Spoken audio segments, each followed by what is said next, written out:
Paranormal Karen, she's so spooky. Paranormal Karen, funny too. Paranormal Karen, she's so spooky. Oh, and did I mention she's funny too? Yeah, cha-cha-cha. Hey, everybody, welcome to Paranormal Karen. One of your favorite guests of all time. Comments, emails, always coming in. Jeff Thill is here.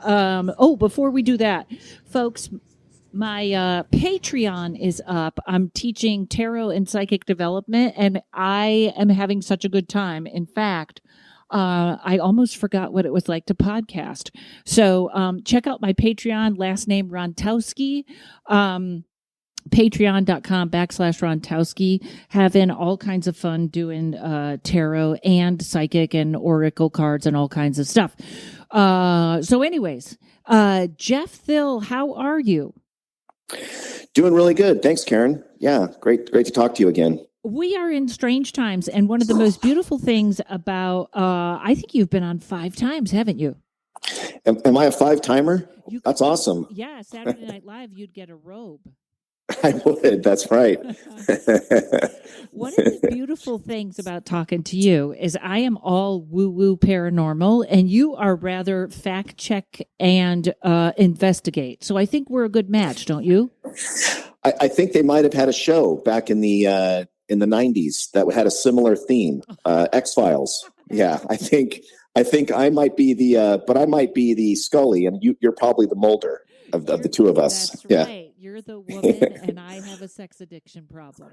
Which is perfect for 2022. I love it. We're appropriate here for the ages. It's awesome. It is, and we have so much to talk about. But I was just before we even get into that, you actually texted me a topic which is so interesting because the other day I saw that on TV and I have a lot of feelings about it. But I have to say, I don't know if this is coming out. I think this is coming out the end of. No, we might be in January with this. I just feel like we're in the most bizarre times ever. I just put out a TikTok. I might be late on this, but I just feel like, mankind is changing everything, our DNA, our abilities, all that stuff. Do you have any feelings on that or?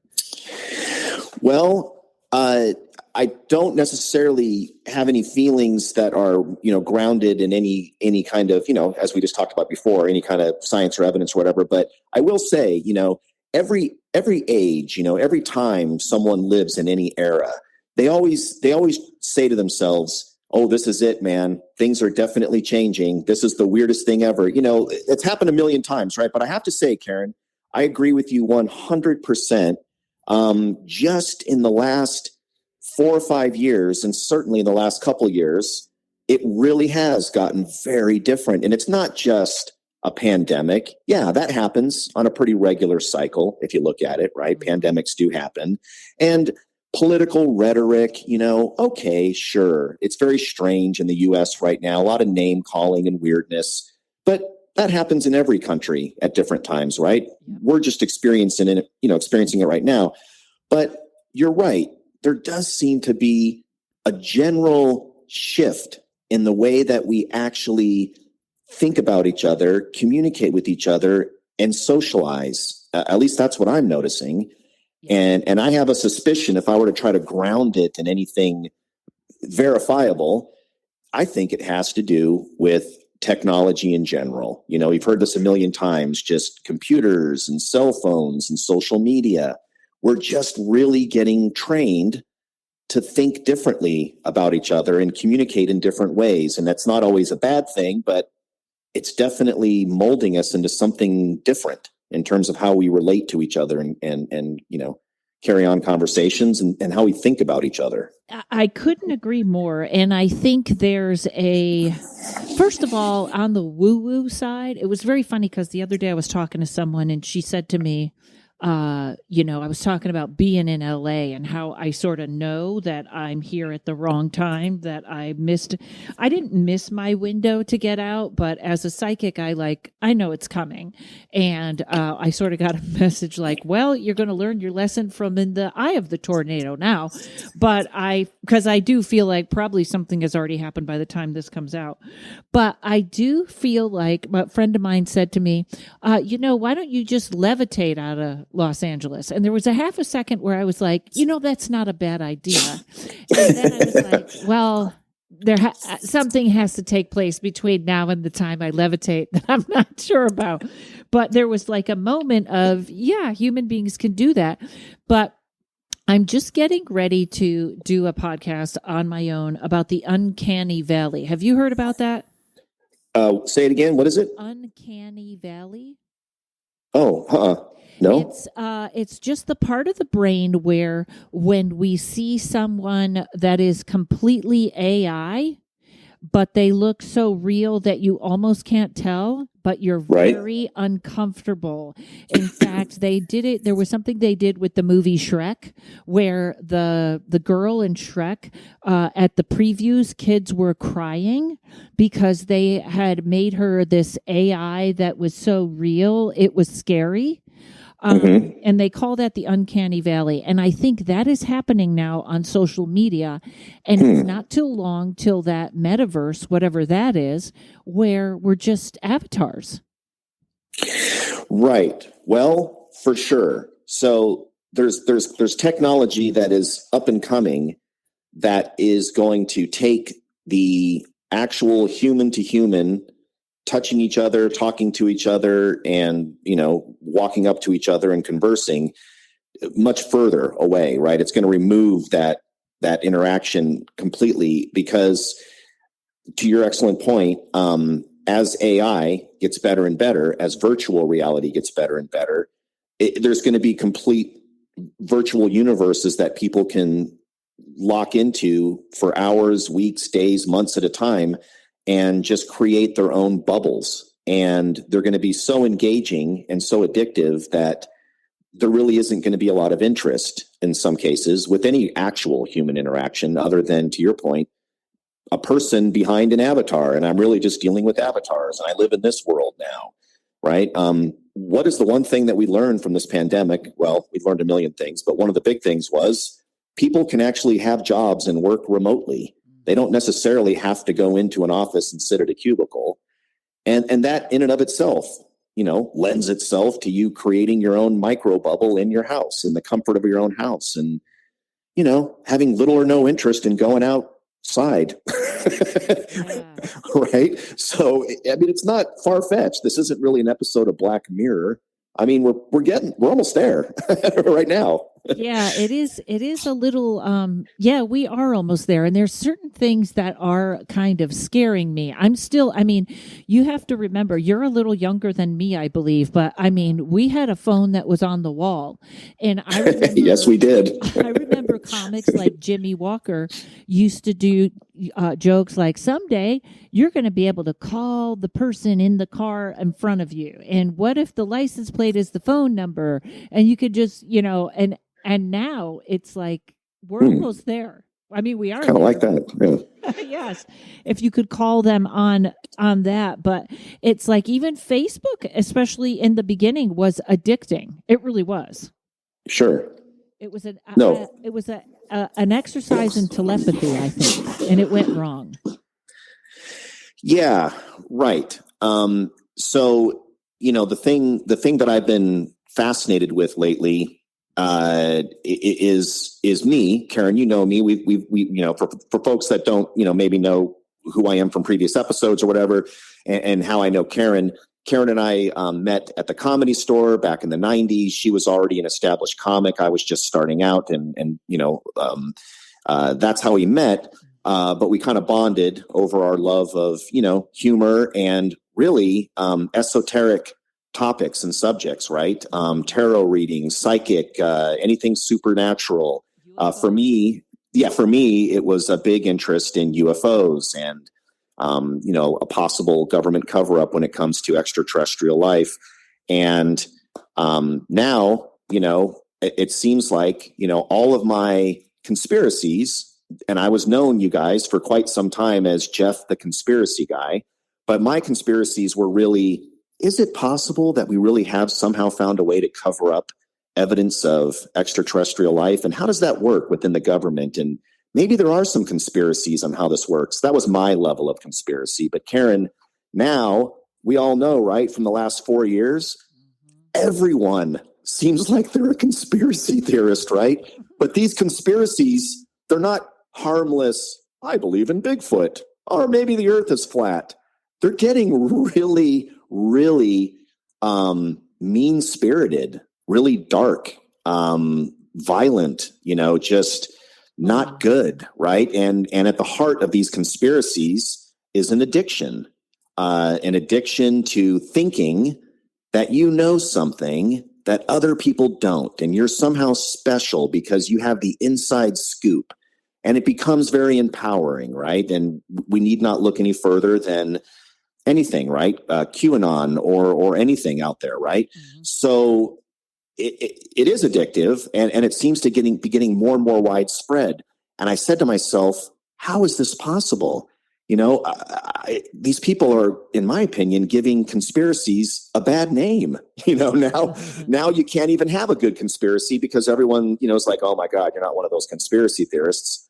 But why? Why are so many people buying into conspiracies now? And why are they so mean-spirited? And what is this? And go ahead.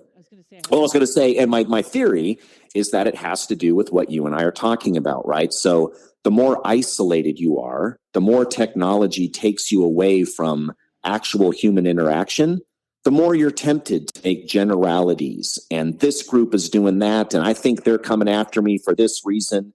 Then you add the weirdness of the pandemic, and now you're actually physically isolated, right?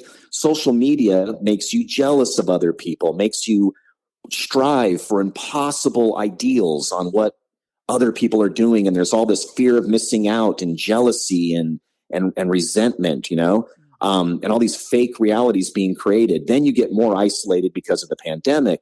Maybe you lose your job and you got some hardships. What you've done is created the most perfect match point, ground zero, gasoline on the fire situation for someone to launch into conspiracies, because that's the thing that will now comfort you. Now you've got your group and us against them, and I'm now able to comfort myself and create my own little tiny reality here that makes me feel good about myself.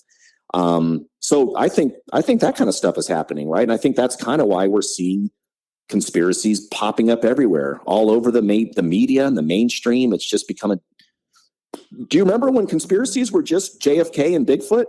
The good old days. This is actually such a great conversation. I'm glad that we sort of swayed this way, because there's a couple of things that I find so interesting, because I actually have a friend that's in QAnon that I have on the show sometimes, and he's a good friend, but I'm not a QAnon at all.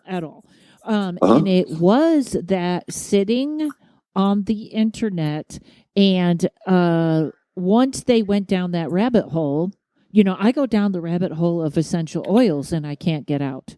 Right. I would call that relatively harmless compared to these other things. Yeah. Yes. Or what that angels really look like, which that's a whole AI topic, I think also. But I feel like, they got on that, and then they went down that rabbit hole. And it did look like with some of those QAnon people, there was no coming back. They went so far down to, that it was like a whole nother world. But I also think there's a couple of other things fueling it. And number one, you're right about having inside information. And it was a dopamine rush. Sure. It was like putting together the world and how it works and why I don't have anything, why I only have this job and I'm not making enough money, which I would say is for a totally different reason. But this is something that's I get all my news now from YouTube, because I have found through the last couple of years, we know the media's lying to us. I did not realize the extent to which, like, you have to find an actual reporter that is in Syria to really find out what's going on in Syria, not an NBC, not a Fox. Like, the way that the media lies, I think, feeds into these people that are finding these conspiracies. I think and you actually said it, it is something I'm very aware of now, is the him against me. Democrat against Republican, Sure. Trumper against Biden person. Somebody or something loves that we all hate each other for that reason, or that people are split for that. I don't know what it is, but I think now I'm making my own conspiracy theory. I make them very vague. But that's good. You should start big and only work your way down when you have proof. Yes. And work down to sea monkeys. That's where dang it. Yeah. But there has been a level of paranoia that is very, very strange, Yeah. For sure. Yeah, no, for sure. And again, there's so many factors right now in society here in America. I'm kind of talking about our bubble here in America, right? Keep in mind, everybody, there's other parts of the world where none of this is going on in terms of the drama that we are kind of going through. Yes, everyone has to deal with the pandemic. That's worldwide, I'm not going to name any names, of course. And of course, I don't want to bring up any actual names of people that I know, but I've been around a lot of older folks that are, relatives, members of the family or whatever. And when I say older, I'm an older guy, I'm in my 50s, but I'm talking about folks that are in their 70s or even 80s, right? Mm-hmm. And it's this, as you get older, oftentimes there's a fear, you just get more fearful and more weirded out. And it's probably because you're smelling your own mortality. That's probably what's happening. Not only your own mortality. Yeah, but other things too, right? Yes. And you get scared, right? So you get that feeling of, why are things different? Why aren't things the way that I remember them? And oftentimes these people are thinking about the 50s, for God's sake, right? But they're so incensed, and it goes back to, again, we don't want to get political on the show, but just as an example, let's make the America great again, or let's put it back the way it should be. Well, it's just an example of people living in a bubble when they were a kid or growing up and thinking that is the entire world, that's how things are. And it never was. Any time you think you know everything, you've created your own Truman Show, right? Mm-hmm. You're never correct, right? Everything is everything at all times. It's never a perfect, idyllic 1950s, Marty McFly and, a million people coming out to your car when you pull up to a gas station to wipe the washers and clean everything, and everybody's wearing a nice white outfit and suits. It's not suits, yeah. It's just not. That's just not reality at all. And so my point being is that older folks, especially, but a lot of people, they create realities that just fit what they want because their brain or their psyche or whatever is too fragile to allow for other possibilities in the world, for other realities that are taking place. Most people don't even travel past their own city in some places or their own state. They just stay in one area. Yeah. So they really have no clue what the outside world is, and they don't want to know because it's frightening. So that's how we get these very stagnant, myopic, xenophobic opinions. And this is the right way, and that plays into, and I think you and I talked about, a very well-known psychological condition called cognitive dissonance. People don't like facts or things that appear to be attacking their reality bubble. And it doesn't matter if you're right. It doesn't matter if you show them proof. All you're going to do is anger them, right? You may as well, yell at a chimpanzee. They don't know what you're talking about, right? Right. So then take that cognitive dissonance, which again, cognitive dissonance is the fear that your reality is being challenged and the lizard brain response of flight or fight or fright, and add to it the pandemic, and add to it social media bringing us closer together. And oh my God, now I'm seeing a bunch of weird people that do it this way and I don't like it that way. And now that makes me even more mad. Oh my God. And it just spirals down the drain, right? Until your world, your cognitive dissonant world, is such a tiny little bubble that it's impossible to maintain, and you're going to get pissed every day. Yeah, it's for people that agree with you. And, that is funny because that always was, whether you like Trump or not, Make America Great Again was a very weird statement. Because also people don't realize, it wasn't, I think it was the 60s or the 70s when actually legally, up until that time, a man could have his wife committed if he didn't want a divorce. No question. Oh, I know. I know. Who was that great again for? It certainly wasn't wives or even mental patients, the way they, so that whole phrase of great again, you're right, that's built on a straw house that wasn't really there. But what's funny about that too? I'm always the optimist, and I kind of think our generation could change that, because we really were like, at our age, our parents at our age didn't like our music, didn't like our clothes, didn't like anything. And we've been through so many changes. Like, some people our age are as smart as their computer geniuses. It's like we learned, adjusted, and adapted pretty well, I think. Maybe. I did. Mm-hmm. I did. Yeah. No, I did. I've adapted. I have my, 26-year-old son who will let me know immediately if I somehow haven't adapted. And I'm so far I'm doing pretty good. Yeah. I'm keeping up with things, but that goes to, I think that also, though, if I can pat you and I on the back just a little bit, I think you and I both have personality types that lean more towards the right brain. We definitely love, doing things that are creative. Mm-hmm. And what comes with that, thankfully, right, is oftentimes an open mind, right? Yeah. You actually thirst for knowledge. You thirst for new information. You want to poke at the unknown. You want to see what's out there. That's not the way a lot of people want to do it, right? There's a lot of people out there, as we all know, that are just the opposite. They don't want to know it. And if you tell it to them, it gets them angry, and then it gets them fearful, and then they start to get violent. Right. So, and they don't like computers, and that's my enemy, and they're tracking you right now. And they're looking at you, and I'll tell you what. So, and not to mention, by the way, all those conspiracy theorists back in the day, Karen, when you and I would laugh at conspiracy theorists, the government's tracking this and the government's tracking that, and they know everything. Well, guess what? We do now live in an age where they do, yeah. but guess what, you guys? It wasn't a conspiracy.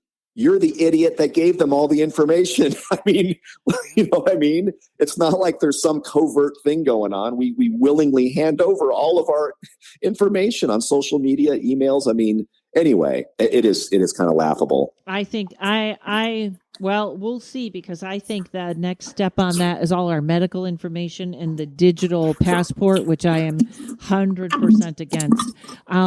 That's where I'm going to be the old lady saying, in my day, we had to make a phone call and we had a card that we carried.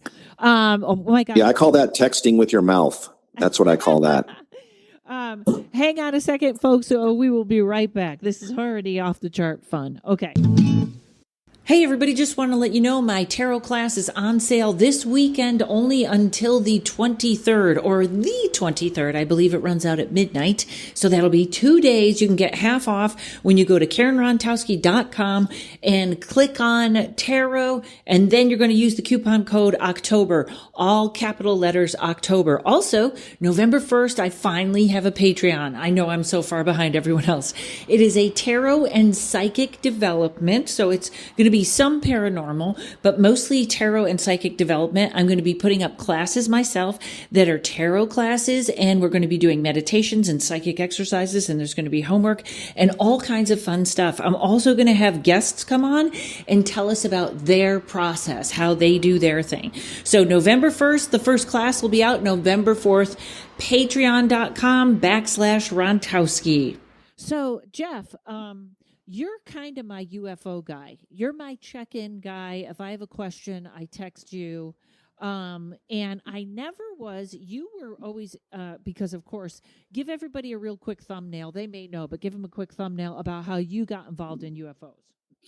Yeah, I think I can do this in my elevator pitch now. I think I've got it down. So when Karen and I were doing comedy back in the day, back in the 90s at the Comedy Store and places like that, we had a mutual friend named Mark who was also a comedian. And as a joke, he went to a UFO convention. And back in the 90s, you guys, this would have been just people at tables and in some sort of weird hall in the back of some, ballroom at a hotel or a motel probably, just handing out cassette tapes and talking about, having to wear tinfoil hats and keeping out the government's brainwaves and UFOs, right? So these UFO conventions were great for comedy, right? You could go there, talk to people, and get a bunch of material for the stage because it was funny.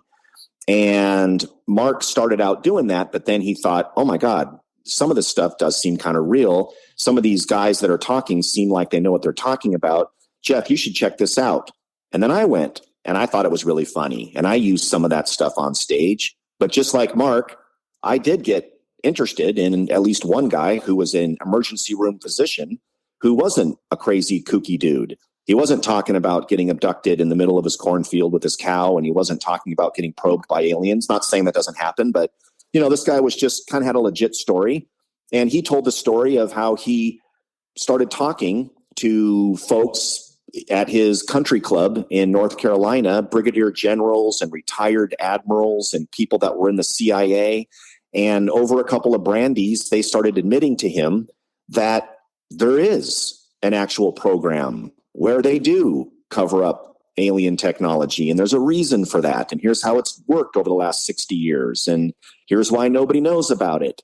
And I went ahead and helped this guy because I used to work in Hollywood and I had some editing skills. And I said, hey, you put a bunch of witnesses together, right, that have all this info like you want to do, and I'll edit the whole thing and help you out. Awesome. So I got to meet 50 or more of these very high-level government witnesses. And again, I'm talking about brigadier generals, people that worked at NORAD, were in charge of nuclear missiles. And they all told the same story, everyone listening, that it's all real. There really are UFOs. There really are aliens. We really do have that technology. We've been using it for about 60 years and how it all works.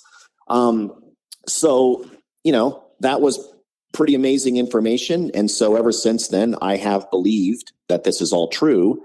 And so that kind of brings us up to date, right? And I still keep an eye out for little bits of information here and there, but yeah. So now you know enough, and it was Stephen there you Greer, go, right? Dr. Stephen Greer. Dr. Stephen Greer. Yeah, you can look him up on the internet. He has a thing called the Disclosure Project, and also a really great documentary on Netflix called Unacknowledged. And by watching Unacknowledged, anyone at home, you'll very quickly understand everything I'm talking about. And it's mind blowing. And why he's so credible. He's extremely credible. Yep. And you know what's interesting? I thought this was the cutest little story. A friend of mine knew someone that lived by Area 51, and they said this little spaceship not only came down, but came right at eye level, and there was a guy sitting in it, and the guy waved at him and then zipped off. And I thought, if they were just fooling around at Area 51, they did that. Sure. Well, sure. So, and just as a quick backstory, everybody, Groom Lake, which is Area 51, sometimes referred to just on a map as S4 for the insiders, but that is a testing ground and still is to this day for exotic aircraft. And not all of it's, alien related, but, they did have programs and still do to this day. But here's the thing, and this makes it so confusing. There's all kinds of stuff in the sky right now that defies description. They zip around, they make maneuvers that quote unquote no human could possibly withstand. They appear to have anti-gravity. They are orbs of light that move in crazy directions and then disappear. Well, guess what? Not all of that is extraterrestrial. We've been able to backwards engineer a lot of that technology and have perfected it. And I'm not talking recently. I mean, even as far back as the 70s, we had alien reproduction vehicles, meaning technology that we developed that's based on their technology that we fly. And when you see these things in action, you think you're looking at an alien. And oftentimes you're not. It's us. And here's the scary thing. People in the Navy, people in the armed forces, actual sitting generals that look at that stuff and see it, they don't even know that it's ours because it's all need to know. It's unacknowledged.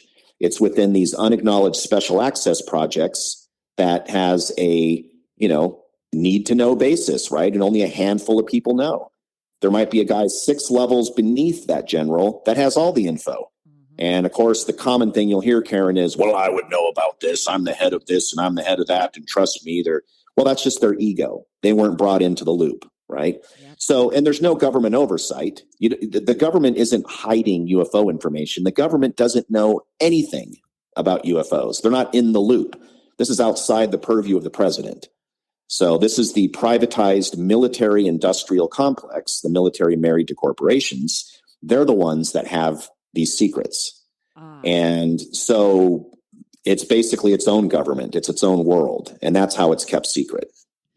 All right. So didn't I read that Area 51 was actually first owned by Lockheed Martin?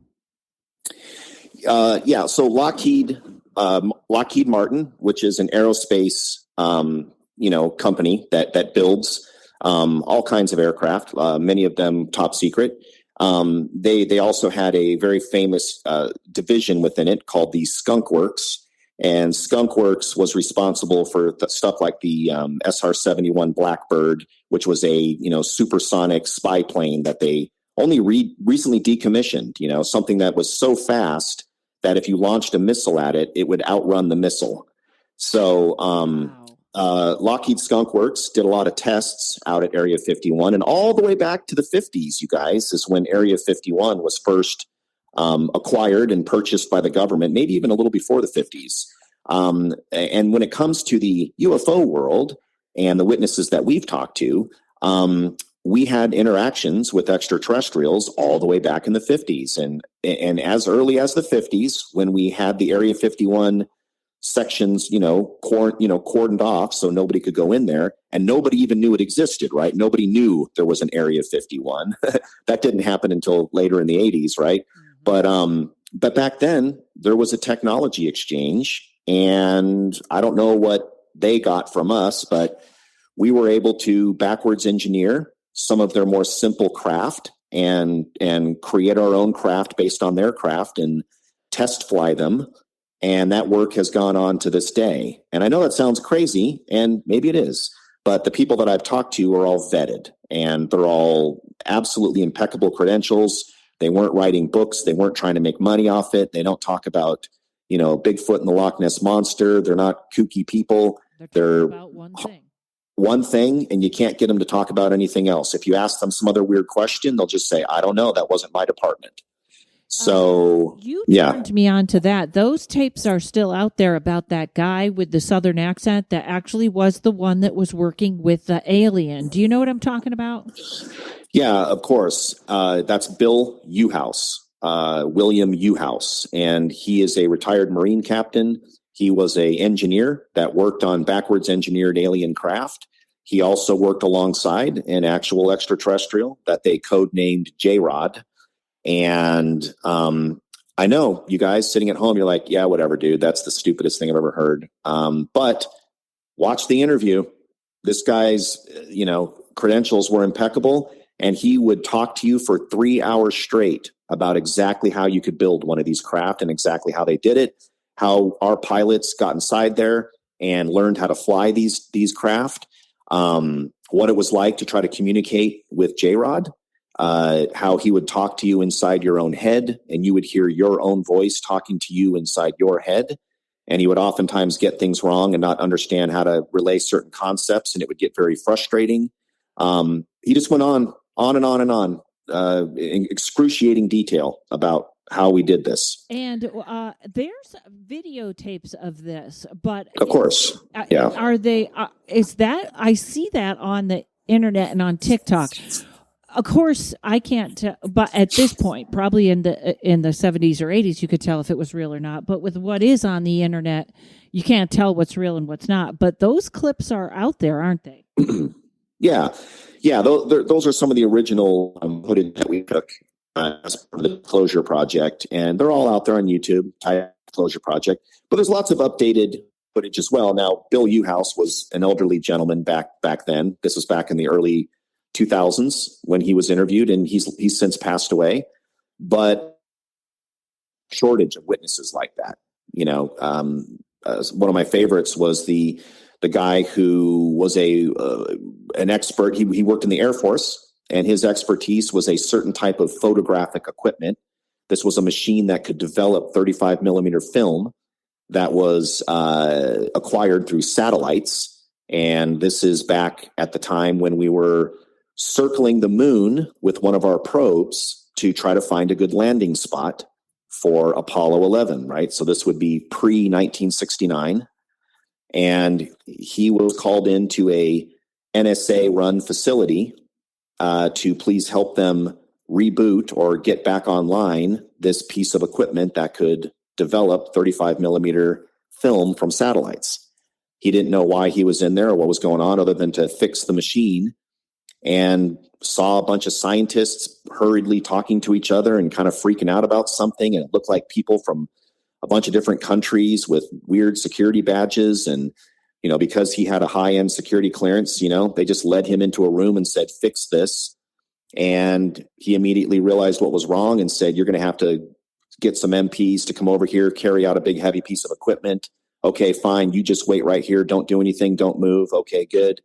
And one of the gentlemen who was a lower rank than him, who also worked at that location, said to him, they found a base on the far side of the moon, right?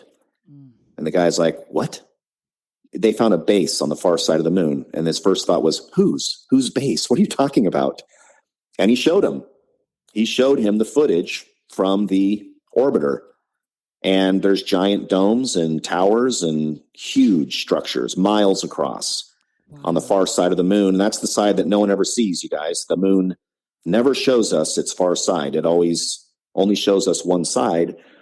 And again, I won't go into all the details with that, but this tells a long story that pieces together very nicely once you talk to 100 different witnesses. All of them know one little puzzle piece.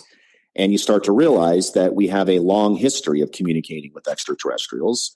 And it just never bleeds out. And when it does, it's looked at as crazy talk, and it immediately gets turned into nonsense and, plausible deniability and, a bunch of kooks. Yeah, which is where we're going next. But what's interesting? Two things, which is I thought somebody said, was it one of the astronauts? Somebody that said it was almost like if you looked over to what we call the dark side of the moon, there were literally things standing there looking at him.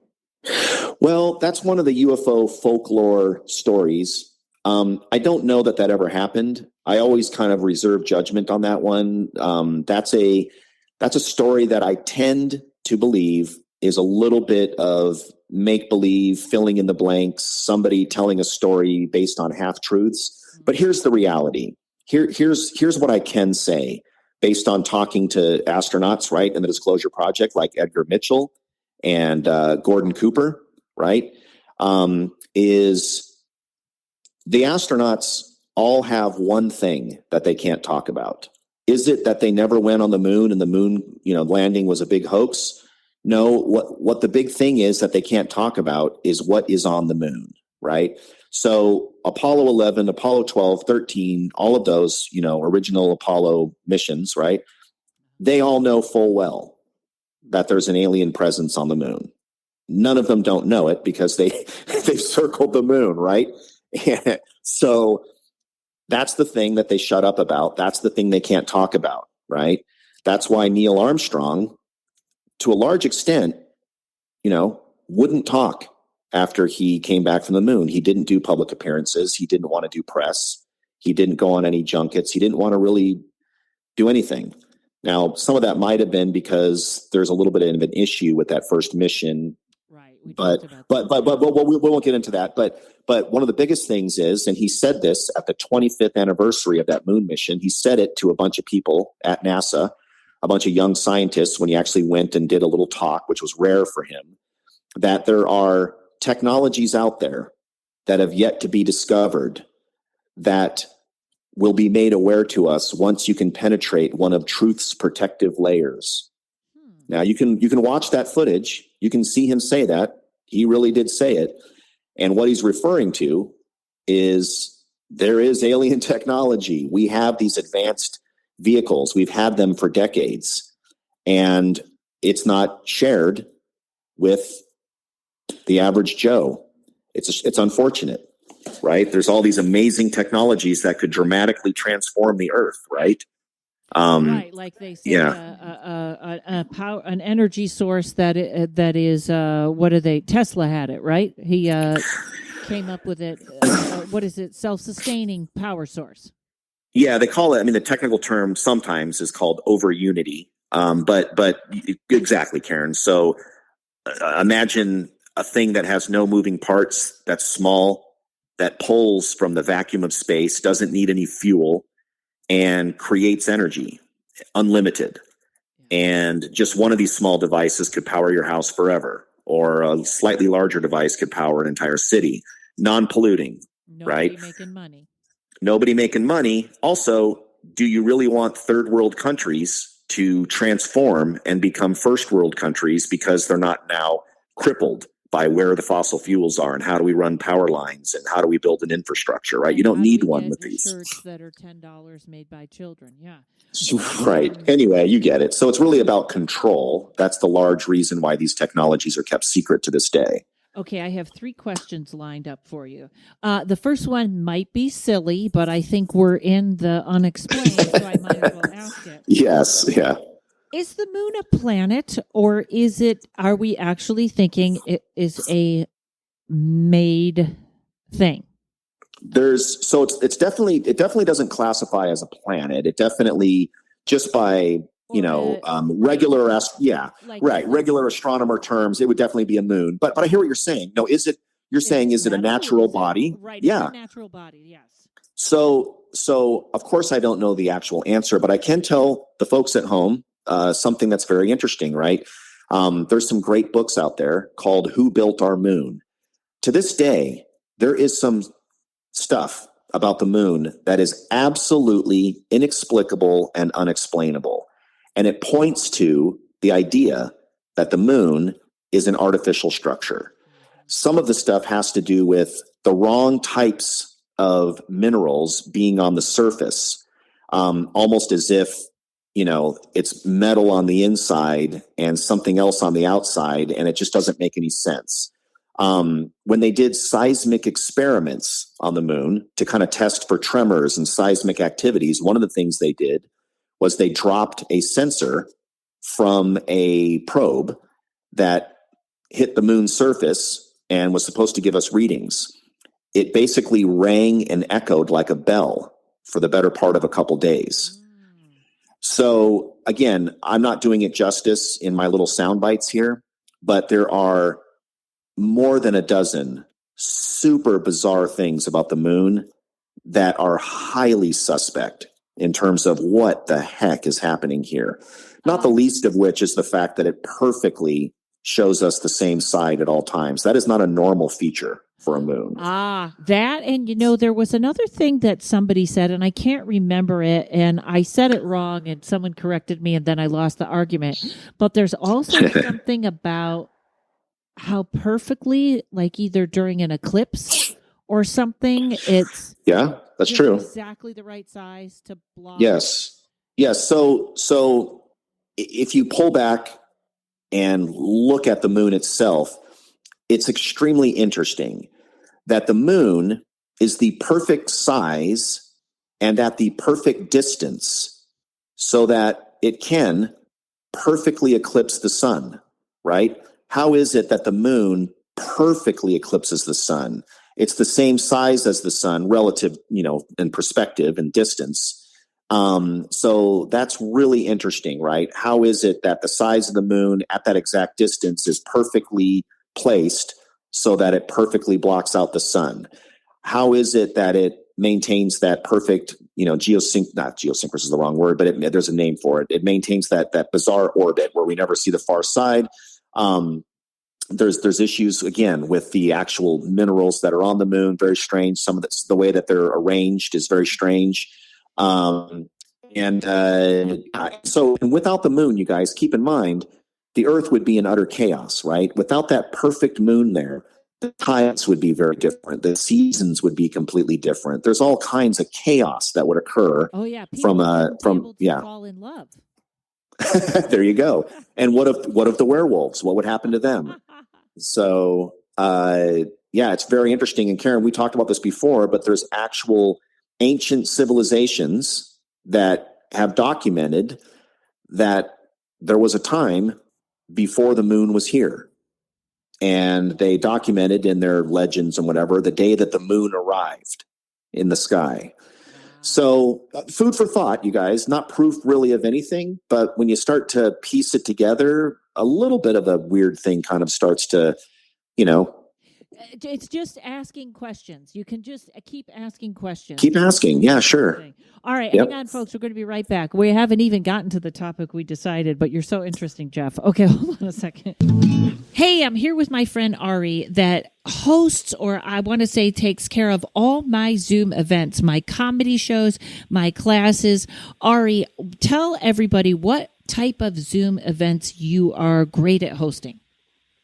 Yeah, so I really take care of any kind of Zoom event, from a virtual camp to lecture series, cooking classes, celebrations like weddings or bar and bat mitzvahs, really anything. And to me, it just looks like you make my life easier. I just have to click on and talk, which is beautiful. Tell everybody, what are you doing behind the scenes that helps me so much? Yeah, so I'm taking care of all of the settings, like muting and spotlighting people, making breakout rooms, recording the meeting, really just all of the tech pieces you might think of or not think of. I'm taking care of that. That is so helpful, and it really is the difference between something looking amateurish and something looking really professional and wanting people to come back to your meeting again. So tell everybody where they can find you. Yes, so you're welcome to email me at wharton.ari@gmail.com. That's WHARTON.ARI@gmail.com. And you're welcome to email me with any questions and find out how we can work together. And your rates are so reasonable, it's crazy. So everybody, wharton.ari@gmail. I'm going to try and have it in the show notes. If you can't find her or you don't know how to rewind the podcast, just email. I'll get you connected. Thanks, Ari. Thanks, Karen. All right. So I want to get back to the J-Rod interview. And this may not have a question, although that's the name of your band, isn't it? Yeah, that's why we called it that. Yeah. Yeah. So there are clips of them, and it's kind of a weird-looking, weird-talking thing, but they asked him about God. They asked the alien about God, and he said, we don't have superstitions anymore. So what is this? I'm sorry. I'm not sure what you're talking about. Interview with J-Rod, the alien. Oh. This is what I don't know Okay. if this is real or not real. Does this sound real? Well, I don't know.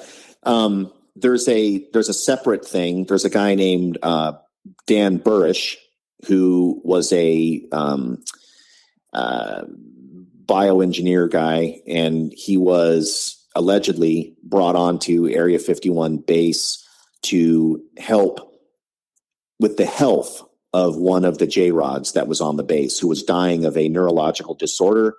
And Dan Burrish was there to try to keep him alive as long as possible and assist him and make him comfortable. And he goes into excruciating detail about, how he would do that each day. And he had to wear these hazmat suits and all that.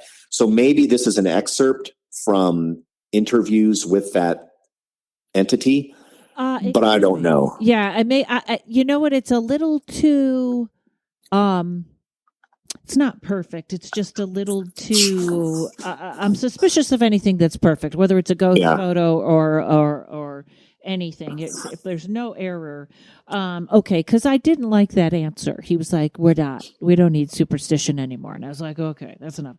Okay, so a weird question, and I had asked you about this, and There's something called Project Gateway, and it comes from the CIA, and it's supposedly online right now. And it's talking about things like human beings do have the ability to levitate or do have the ability to do these things. And it's supposedly the tests that the CIA ran. And it would be sort of them running tests on all the weird metaphysical, spiritual stuff, I believe, anyways. So that's... it's called Project Gateway, but it also makes me wonder because, of course, it's the CIA. They would feel free to throw a decoy out there. Right. That's what makes it so impossible to know what's real and what's not. When you're consider the source, right? That is the CIA's job, is to, generate confusion, look over here, stagecraft, what you think is real isn't, and social engineering and all that stuff. That's part of the CIA's job, right? That's their, part of it. So you can't really know. Now sometimes stuff will come out later on, right?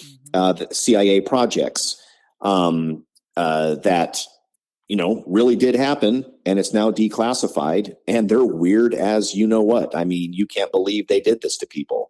Dosing people with acid and targeting Black communities and doing all kinds of weird experiments. I mean, the stuff of Twilight Zone. I mean, the stuff of a weird horror film, and it turns out it really did happen, and you can read the documents. I mean, it's all real.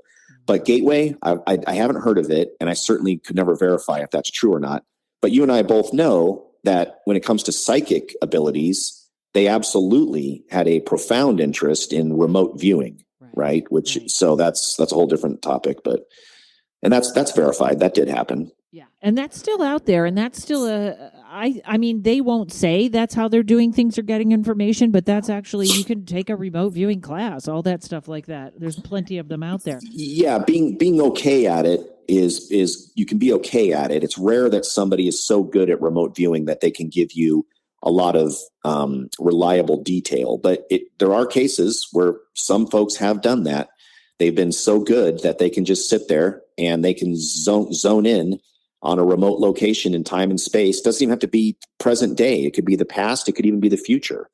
And they can describe that scene just tapping into the subconscious. Oh, that's psychic stuff too. The same thing. It's not a 100% all the time, but when it's on, holy camoli.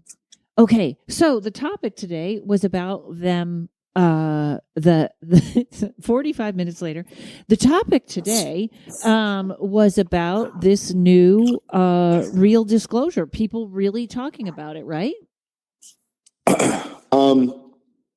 Well, yeah. I mean, I think we were talking about as part of that, we were talking about the fact that the Pentagon is now going to officially have an office, right? That is going to openly and publicly look into, investigate, document, and share information on unacknowledged aerial phenomenon. They're called UAPs, or more popularly known as UFOs. So that's interesting that they would do that, right? It's sort of a public admission that there is something out there. And that's a big thing, you guys. That's a big first step. So, but you know what also? I don't trust anything about the government. Nice. No, you're right. Sorry, Karen. You're absolutely correct. So first of all, you shouldn't. And again, when I say you shouldn't trust the government, I don't mean because it's a conspiracy. It's just business. It's broken. It's what you guys think it is. It's a bunch of people clamoring for position and power, and using money from private interests and blah, blah, blah. It's everything you think it is. And it's full of bureaucracy, and it's full of red tape, and it's full of stupidity, and it's full of nonsense, right? So it's not so much that the government doesn't have your best interests, so they're all plotting together to get you. They couldn't plot together if they tried, right? It's all a bunch of backstabby people with different agendas trying to retire and get as much money as they can. And it's the worst of human nature. It's the worst of everybody, right? And it has to do with the American political system, which sucks because you really shouldn't be able to get money from people because now you've been bribed, right? So as soon as you accept money from private interests, then what do you have to do? Favors for the private interests. That really is the downfall of our of our entire system, but that's a different topic.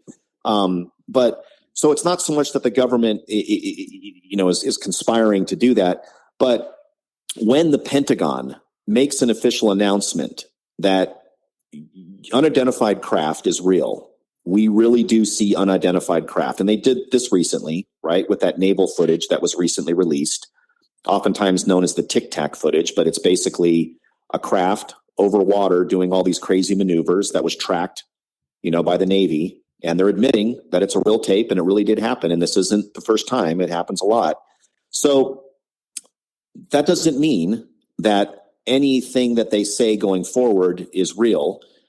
And even they themselves, even the people in that Pentagon office, you guys, they may not have any clue about the stuff we just talked about. They don't know what's going on in Area 51. They don't know. You would think they would, right? It's the Pentagon, right? Naval intelligence or whatever. Shouldn't these people know?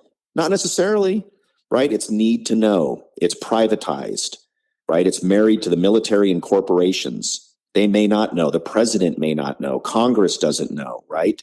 So when you hear announcements from this office, they could be bullshit or they could be real. But that is funny. Wasn't that the first thing that Bill Clinton asked, if aliens were real? And I bet somebody was like, yeah, you don't get to know that information. Maybe they did tell him and then they said, shut up after that. I mean, I don't know. But I guess my point is, here's the takeaway from it. Whether or not you can trust what their office spits out now that they've admitted to it, that's not really the takeaway. The amazing takeaway is that an official branch of the government at the highest level, the Pentagon, has admitted that there is something out there. Well, deal. Funny. Yeah. Did you just hear a banjo? I'm a musician, so I always hear a banjo somewhere in the back of my head. Harmonicas, banjos, flutes. Yeah. Maybe somebody drove by and heard a banjo. It makes me laugh every time we have a Zoom meeting with my parents who are pretty far into dementia. If the connection doesn't get good and it goes, they go, "Who's playing a banjo?" Who completely wrote it off was Neil deGrasse. He's a little bit of a jerk lately when I've seen him talking about UFOs and stuff. And he was like, if that's the best tape they have, then there aren't any UFOs. And I was like, wow. The thing that worries me, it is great that they came out and said it, but that means they now control the narrative. Because people will be like, well, yeah, there's UFOs. But the guy from the Pentagon said that they don't, have little men in them. Or, you know what I mean? Like now, I think they couldn't keep it in any longer because there's so many. But now they control the narrative. They always kind of have. But here's the problem with anybody. Neil deGrasse or DeGrasse? Neil deGrasse. DeGrasse. Anyway, here's the problem. Here's the problem with and who's the other guy that's not really a scientist, but he's got the bow tie. Bill Nye. Bill Nye, the science guy, right? And also before them, his name will occur to me. And there's billions and billions of stars. That guy I'm talking about back in the day, Cosmos. Carl Sagan. Thank you. So here's the thing. Neil deGrasse Tyson is not in the loop, right? He doesn't have the 50 to 60 year history under his belt, right? He doesn't know what's been happening for the last 50 or 60 years, and nor should he, right? He's not in the military industrial complex. He doesn't know what an unacknowledged special access project is. He didn't work with Bill Uhouse. That's not his world. His world is just making sense of things using science and logic and what you can prove. And he's right. That video doesn't prove anything. And to your excellent point, Karen, all videos and anything you see now can all be faked. Okay. So for someone like Neil deGrasse Tyson, who now has a reputation and he has to be, pure evidence and fact only, I get it. I get that part of it. the thing that's disappointing about Neil deGrasse Tyson and Bill Nye the Science Guy or anybody else that weighs in is the arrogance and the pompousness by which they say it. These guys, in my humble opinion, are addicted to their opinions. They're addicted to their empirical data, to hearing the sound of their own voice in a way at a certain point. And they have strayed, in my opinion, largely because they have to have traffic and they are part of the internet and they've got, shows and they want to entice you and all that stuff.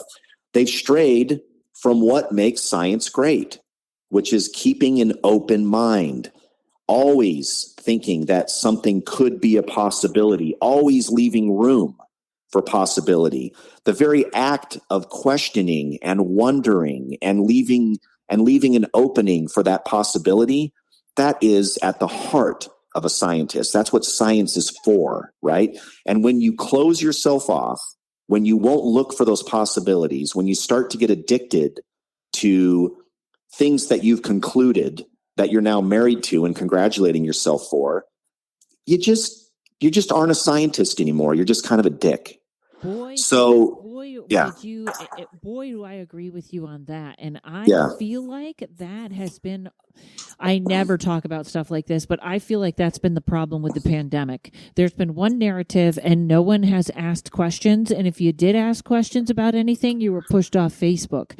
I think there's a lot of more healing or things that, and then this will get into that where people are like, no, why would the government not want to give if there was a cure, why wouldn't they give it out? And it goes back to the same thing, money.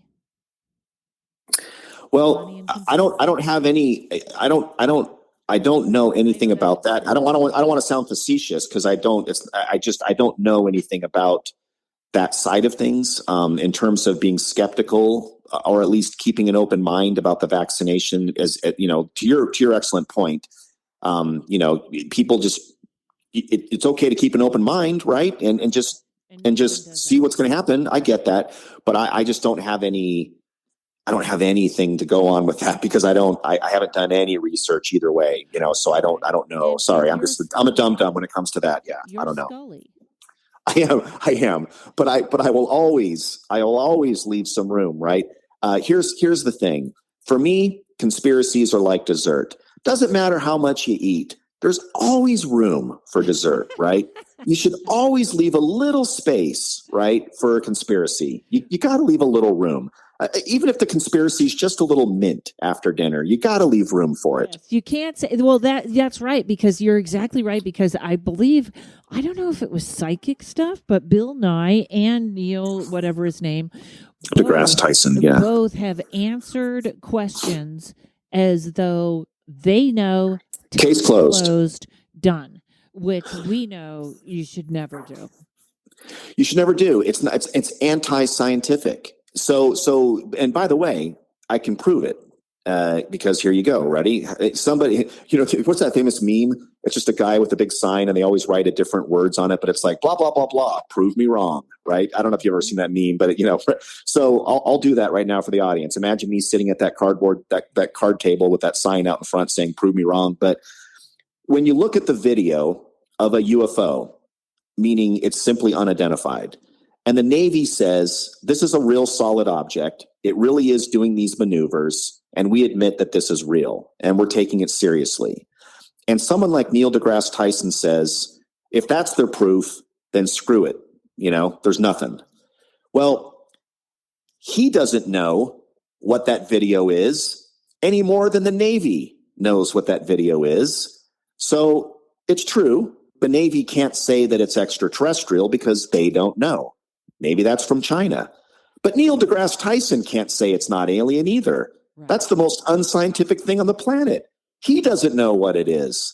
So the fact that he's making any conclusion on something that he doesn't know what it is the opposite of science. Oh, Jeff, I love this conversation so much. I started Neil's masterclass about critical thinking because I am not the most critical thinker. I'm the first one to say, I believe if you tell me there are elves making cookies in your cabinet, I I will go see fully ready to see elves in your cabinet.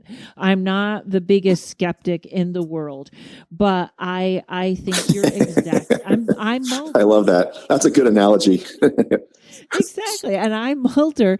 I want to go see. I've seen some weird things and I want to see more. But Sure. that is so, you're right. It's the arrogance.